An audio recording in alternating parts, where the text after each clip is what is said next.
Good day everybody and welcome to Stuff We Do, where we do all the knife stuff you love. Knife reviews, knife tests, knife modifications, outdoor stuff with knives. We're talking Ruike again today. This time the D191-B for black. Unfortunately this one does not have a name, so you'll have to remember D191. Talking about Chinese knives. We have so many Chinese knives at this stage. We have Bestecs, Kaisers, Rakes, what's the other things? There's hundreds of them. I'll get on the names in a while. Wee knives, Riyadh knives, lots and lots of knives. Even the honey badger here that we claim is a South African knife is actually made in China. And actually, for that matter, most Kershaws, most buck knives, it's just cheaper to make things in China these days. And China has really come into their own. If we look at things like Kubei knives and what's those things called? Ganzo knives, and we have Chinese knives all over. So like I said, it's a wonderful time to be into knives because knives are getting cheaper and the performance are getting higher, and these Chinese companies are really, it's a wake-up call to everybody out there to move their game to a higher level, more quality, less price, and that is something we can all appreciate. Okay, that said, this is the what's that? 191-B, B for black. Some specs on this knife. Overall length, 219 millimeters, which is 8.62 inches.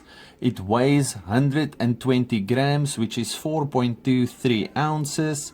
The blade length, 92 millimeters, or 3.62 inches. Let me just make sure about that. Actually, I think they are lying. This is exactly 4 inches. Yeah, this looks more like 4 inches, the blade, because this is a big knife.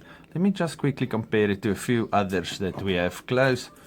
We have the Red 1, and if we line the pivots up, you can see it's quite a bit longer. And then the, what's this thing called, the honey badger.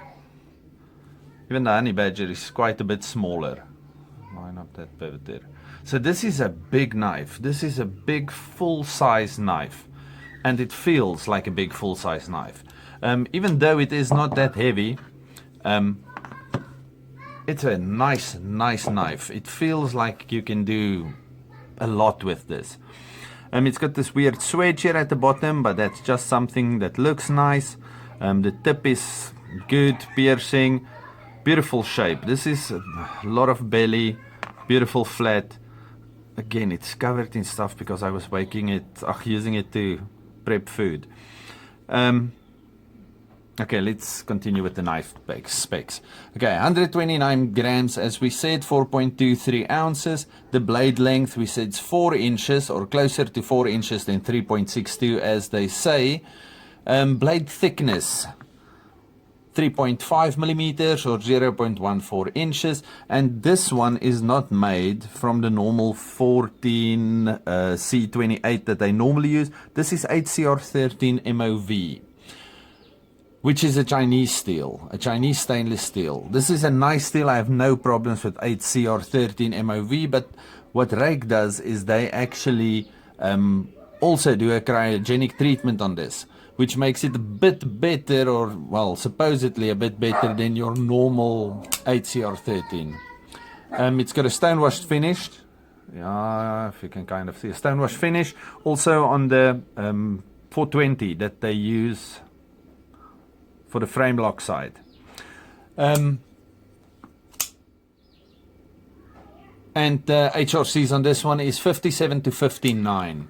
The handle is G10, and this one works differently from the normal Ruike or whatever bearing system you get in anything else. This one has got roller bearings, which means It's got a washer and then little like cylinders lying all around, and this is how that bearing works and looks. Don't know why they did that, but it works fantastic. It's a snappy little thing, falls shut quite easily. Flipper, and this one is a frame lock. The other rake I showed previously was the Hussar, and that one was a liner lock. Doesn't matter if you prefer liner lock or frame lock, this knife is really fantastic. Now, the best part of this knife. We said that rake knives are normally quite inexpensive for fantastic quality. This knife is no exception, but this knife takes it to the next level because they used HCR13 with their cryo treatment. It's cheaper. This knife is almost, no, it's not almost, it definitely is. It's half the price of the Hussar that I showed previously. In South Africa, this is 380 Rand at Blades and Triggers right now. So yeah, there's no beating this knife. This is cheaper than a honey badger. This knife is extremely cheap, and for the action you get on this thing, there's no way of beating it. So I might just have found my new favorite little carry around. Okay, thank you very much. Stay safe, happy, and have a good one. Bye.